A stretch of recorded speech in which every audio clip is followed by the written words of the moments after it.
Welcome back to another Art Books for Creativity. I'm Tracy, and in these series of videos I am sharing my art books collection. Today I'm going to talk about some books that I have for drawing. These three are only about drawing horses, and if you're not into horses, maybe this may not be the video for you, but before I start with the horses, I wanted to share this particular book where you draw a lot of different things.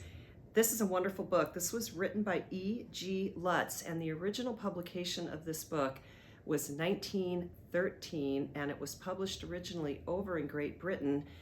It was reprinted in 2015 by Northlight Books. Some of you may be very familiar with Northlight Books. They have published volumes and volumes and volumes of art books, art instructional books, and they are just a wonderful book company to look up as well.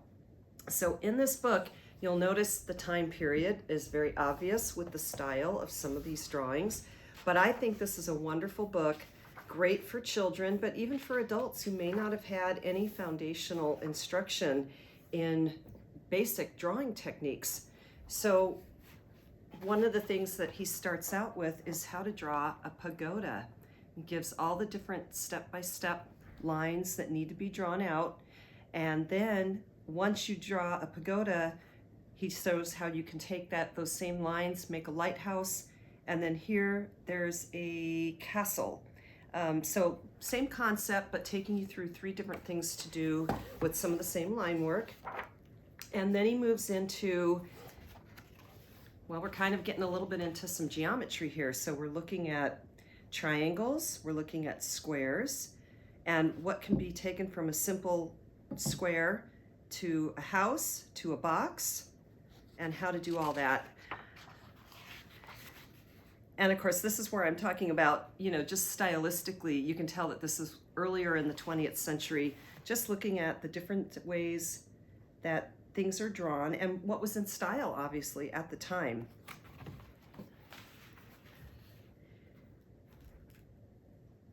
Now, in this part of the book, he shows how to draw ovals and ellipses. That's always a great thing to learn how to draw by hand. And honestly, using a compass. And there's also some very fun different shapes for drawing fishes. There's even some really fun shapes for drawing people, and you'll see what I mean by period, this being a period book, because the people and the clothing will tell you, oh, this is definitely not 2025 or 2026, which is where we're at now. But here's some interesting drawings.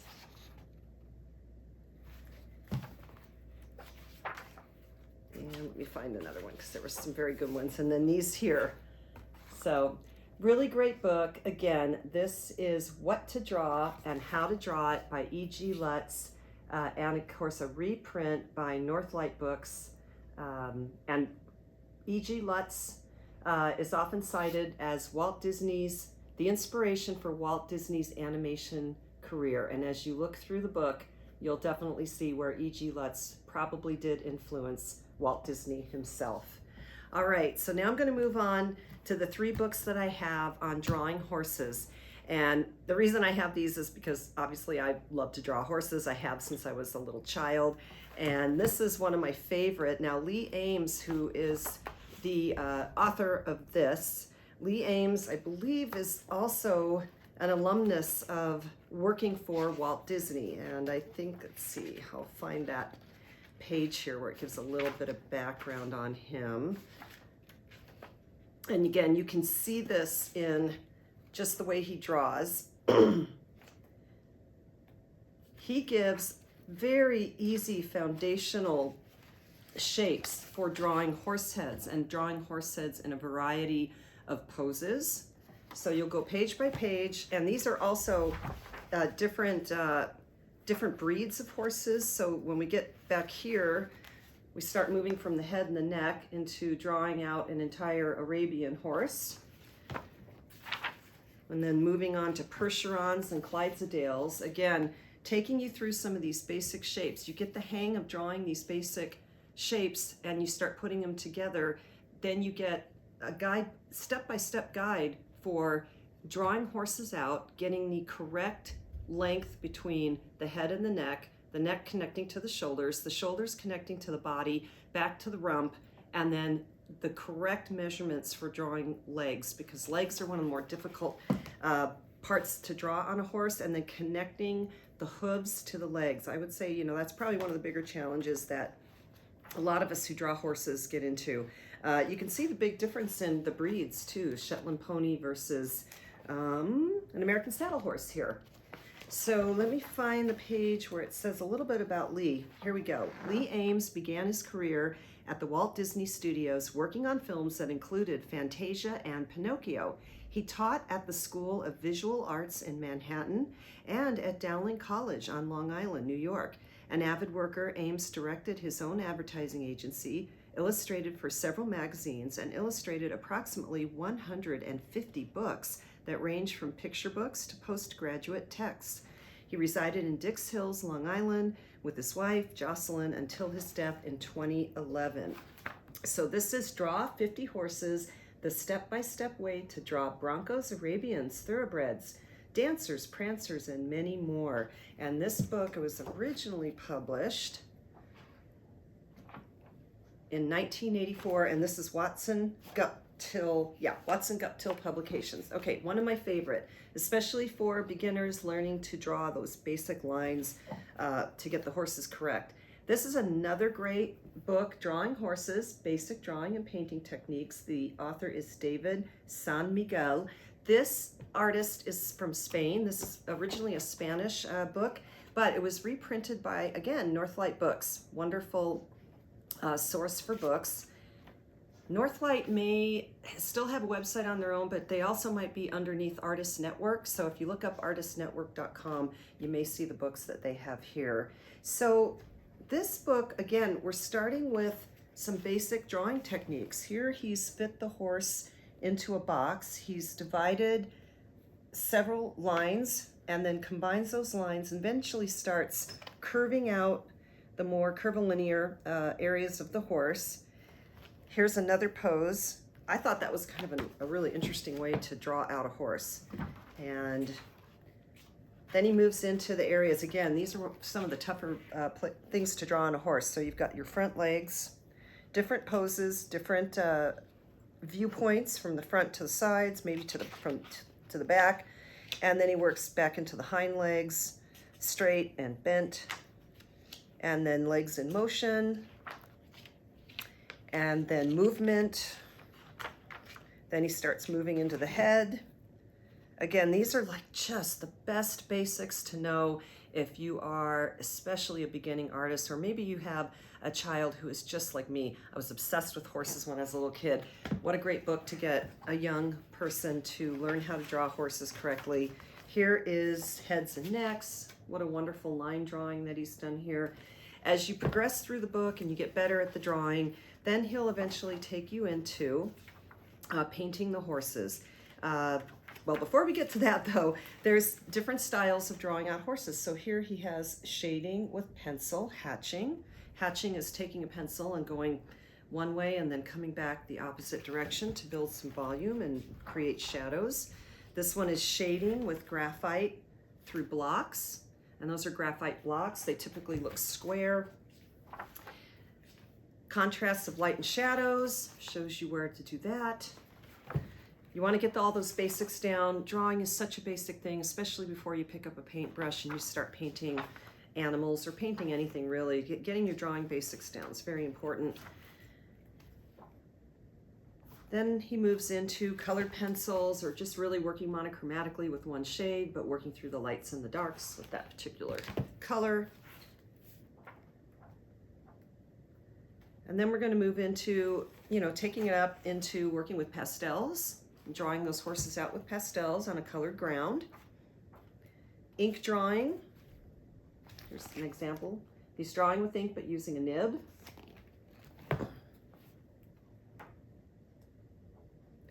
This is an India ink. It's a wash, so you put it down, you can make sharp lines, but then when you add water to it, it spreads it out just like with watercolor.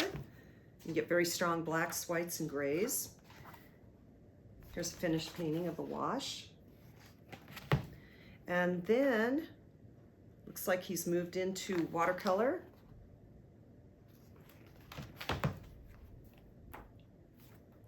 He's done one in a sepia tone.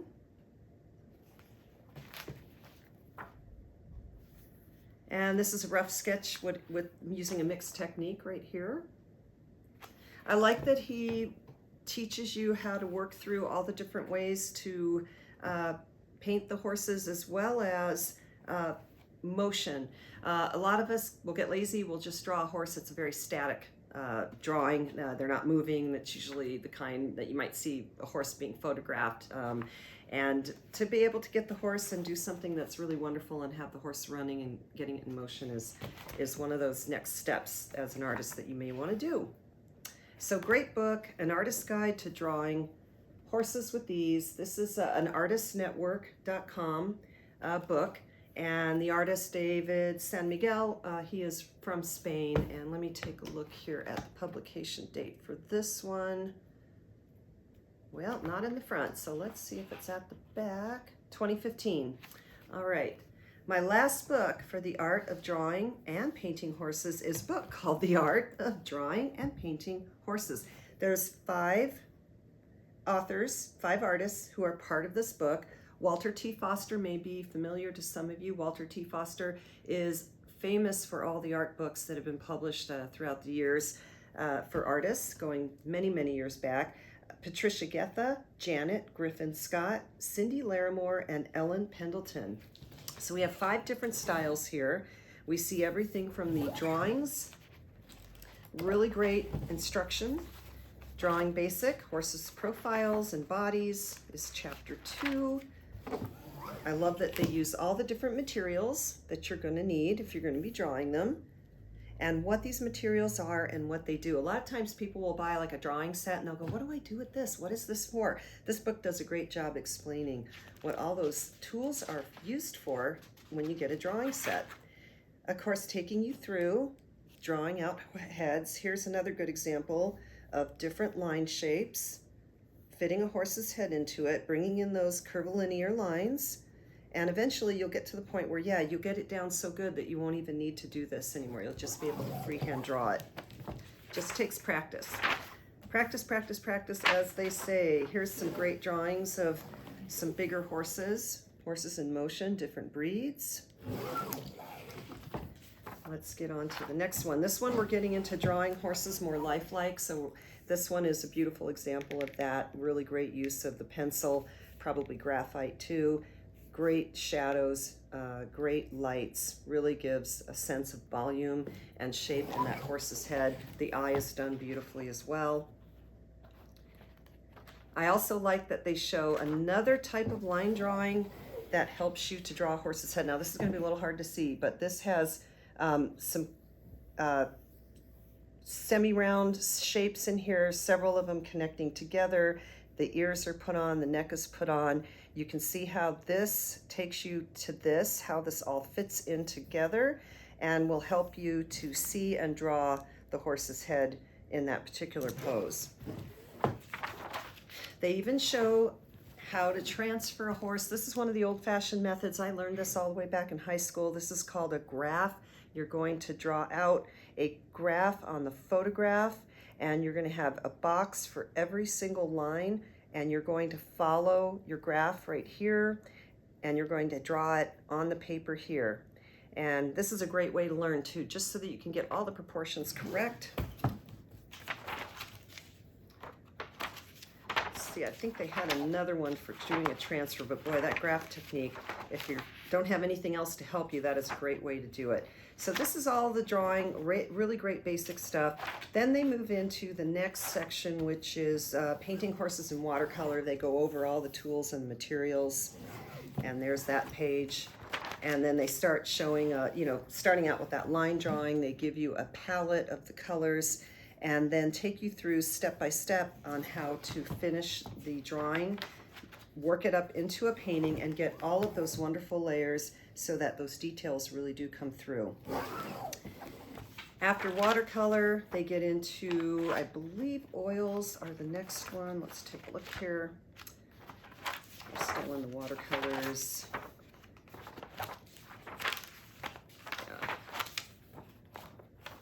Okay, oils, yes, here they are. Horses and oil paints. So we're into that chapter next. And again, starts out with what you're going to want for your tools, gives you some ideas of the brushes, different substrates, and all of the other tools that you can use, mediums, fixatives. And then this is kind of nice because they're giving you some instruction too on how to paint the different breeds and how to paint, let's say you have a dappled horse here, black into white, kind of shows how to do that. That's an example of a finished one right there. Just all the different things, because you know there's just so many different, honestly, breeds of horses, different colors and different patterns as well. Works through the faces, the eyes, the legs, the body. Shows some finished paintings of horses in action that are done in oil. And then the last chapter, I believe, and there may be pastel, but this one is called Horses in Acrylic. And you can make acrylics look very close to oils just by using the mediums. And then again, a great page on the tools, a basic color palette, what you're going to need if you're going to paint these in horses in acrylic. And here's planning a composition and taking it through step by step. With acrylics, you do a lot of layering, so you're just building up a lot of layers. Acrylics, you work dark to light. With oils, you're working opposite, I believe. I don't really paint in oils, so I can't really tell you that. But there's some great examples. Oh, this is a great one. Understanding foreshortening. That's something you see a lot, especially with any kind of movement of any animal. Foreshortening is when you see the front of the animal, but as it moves to the rear part of the animal, it's going to get smaller. It's just like the art of perspective when you're drawing buildings or painting buildings. The back of the building is always going to recede and it's going to look a lot smaller, but you want to get it right and you want it to be proportional. So this is great instruction on doing foreshortening. Painting a white horse.